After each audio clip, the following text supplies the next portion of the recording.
I'll come right out and say it. When it comes to symbolism and visual storytelling, it's pretty hard to beat anime.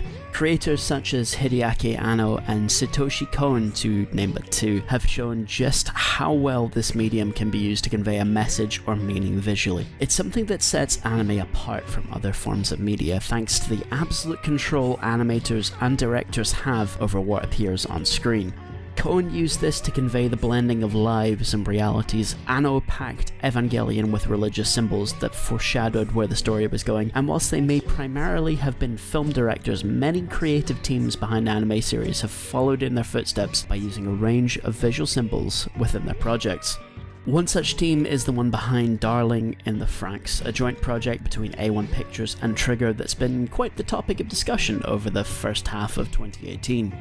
There's going to be a lot of reviews, critiques, and breakdowns of this mecha series appearing soon as the finale arrives on the 7th of July, but I wanted to take the time to draw some attention to one of my favourite aspects of anime on display within it. FranXX is not a subtle show in terms of its visual symbolism in the same way that it's not a perfect show, but it's nonetheless a show that embraces the concept of conveying story through symbolism, and I'm just a big old geek for that kind of thing.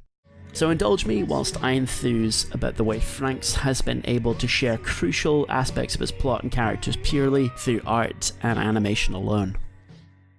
If there's one symbol we picked up on right out the gate with Darling in the FranXX, it's birds. It's the one that's used literally within the first few frames of the first episode, as 02 narrates the story of the Zhan from Chinese mythology, a bird born with only one wing that must find a mate in order to take flight. Given that they follow up this animation with footage of Hiro and 02 together, it's pretty clear what they're telegraphing here. Symbols for relationships, romance, and marriage pop up all over FranXX when it comes to these two characters, from their earliest stages together to crucial moments between them. But the symbol of the Zhan is one of the primary ways the show seeks to represent our two protagonists. The bird metaphors have a less wholesome side to them as well, however. When we're introduced to Hiro, the rising star amongst his fellows, now reduced to a shadow of his former self, he's just discovered a bird that's smashed itself against the glass windows of Misteltein, the home he and the other parasites are enclosed within. It's a clever image, one that shows the current state Hiro himself is in, whilst also conveying the notion of being trapped within a birdcage. Which fits, given that Misteltein is effectively a gilded cage perched atop the city the group is tasked with protecting. It's not all doom and gloom when it comes to birds and their symbolism though. There's a point where the creators use a particular bird to hint that things are going to work out during a tense story thread. Hiro seems to be suffering from 02's dreaded partner killer effect, where no Stamen is capable of riding with her on more than 3 occasions without dying horribly. Like, goddamn, look at this big blue growth coming off him. That does not look healthy at all. Nonetheless, Hiro's fellow parasites face their most dangerous mission to date and are in need of Strelitzia's support during it. He essentially has to choose between chickening out or going for the ride or die approach. As he and 02 discuss this at the lake they first met though, we see a bird gliding over the water near to them. This is an egret, a bird commonly seen in Japan, and is actually seen as a good omen in Japanese culture, the promise of future happiness. The show is using this brief visual symbol to tell viewers that things aren't as bad as they seem for the characters, and that it will work out in the long run. Sure enough, Hiro is able to overcome the weird fucking dino cancer he seems to have contracted, fending off the attacking Calaxosaur and saving his friends in the process. Birds might feature as symbols for certain key aspects of Darling in the FranXX's story, but there's another symbol that is incorporated even more.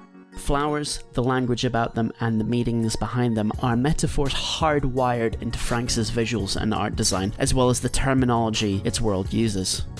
Let's start with the terms used by the authorities of this setting to refer to the parasites that pilot the mechs. Stamens, the male co-pilots of the mechs, take their name from the male part of a flower's reproductive system. Pistils, the female co-pilots, take their name from the female parts.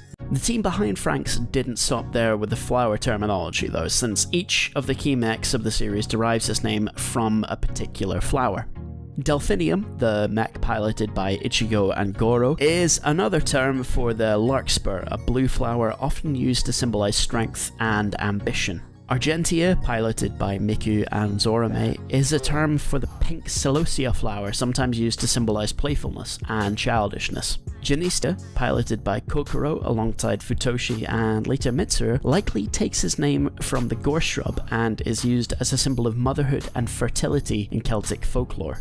Chlorophytum, piloted by Ikuno along with Mitsuru and later Futoshi, refers to the spider plant. It's probably the only tricky one to fit into this metaphor alongside the others, since the mech's colours do not match with that of the plant, but it's still a plant used as a symbol of protection. Essentially, each of the flowers associated with the mechs are linked to the colours and qualities associated with the characters who pilot them. Ichigo and Goro are the leaders of the team, requiring strength and drive to fulfill such a role. Miku and Zorome are the more lackadaisical and humorous duo of the group, which fits nicely with the Celosia's associations. Motherhood and fertility are the themes closely tied to the relationship between Kokoro and Mitsuru, and both Futoshi and Ikuno take protective roles over Kokoro and Ichigo respectively, the subjects of their unrequited feelings. I'm certainly not forgetting our two main characters and their mech either, since this is probably my personal favourite of all these flower symbols. Strelitzia is the term for the bird of paradise flower, named so for its resemblance to a species of bird. It's used as a symbol of joy and freedom, ideal metaphors for both Zero Two and Hiro's shared goals, and links both the symbolism of birds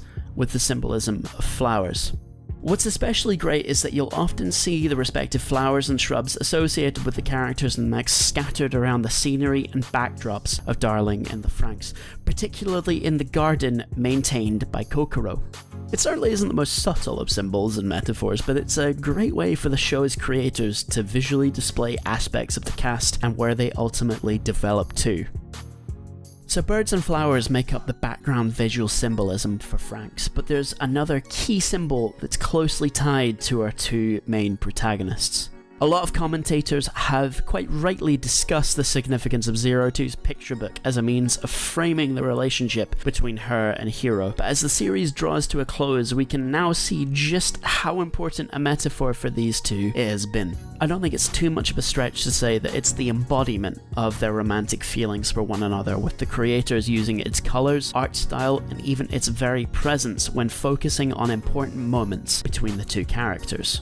The tale of the Beast Princess who longs to become human and the prince who falls in love with her is a core part of Zero Two's identity, the first nice thing she truly considers hers in the world. It's also something that allows her and Hiro to become closer when they attempt to escape from the garden together, the means by which they can communicate when words just don't work. There are more than a few moments in this episode flashing back to the forgotten encounter between the two that closely mirrors the depictions we see in the picture book. The picture book's fate also matches that of the pair's relationship. When their memories of each other are removed by Dr. FranXX and his fellow scientists, the book also winds up being destroyed. What's interesting is that it's Zero Two who destroys it, eating the pages before they can be taken from her. Fitting, given that it's her who retains memories of the time she spent with Hiro escaping from the garden. When the pair are reunited and have recovered the memories once taken from them, there's this great sequence in which we see them recreating the picture book together. It's a clever way to convey visually the fact that the pair have recovered what was once taken from them, and that they are now aiming to realise the plans they once made as children. There's a darker aspect to the picture book, however, one that threatens misfortune for the relationship between Zero Two and Hiro. The story of the Beast Princess and the prince ends with the princess choosing to exile herself for fear of killing the prince, never to be seen again. Given that the picture book has, up until this point, so closely mirrored the relationship between our protagonists, it's a clear warning of what might yet happen. What's more, both Zero Two and Hiro seem to be somewhat aware of how their fate coincides with the two characters of the story, and both of them take different steps to try and avoid the outcome threatened by it. Zero Two takes a more passive approach, choosing not to complete the final page of the recreated storybook. This isn't enough to escape their own story mirroring that of the prince and princess, however, with Zero Two being forced to leave Hiro behind on Earth when she becomes the pilot of Strelitzia Apath. The creators return to the symbols of birds and the Xian by showing one of the wings from 02's suit missing after this occurs, embodying her separation from Hiro. Hiro's having none of it, however, and actively seeks to defy the fate shown by the picture book. Instead of allowing things to end where the story does, he takes matters into his own hands, pursuing 02 into space in order to reunite with her. Here we get the final piece of visual symbolism that Darling in the FranXX has served up as of the penultimate episode.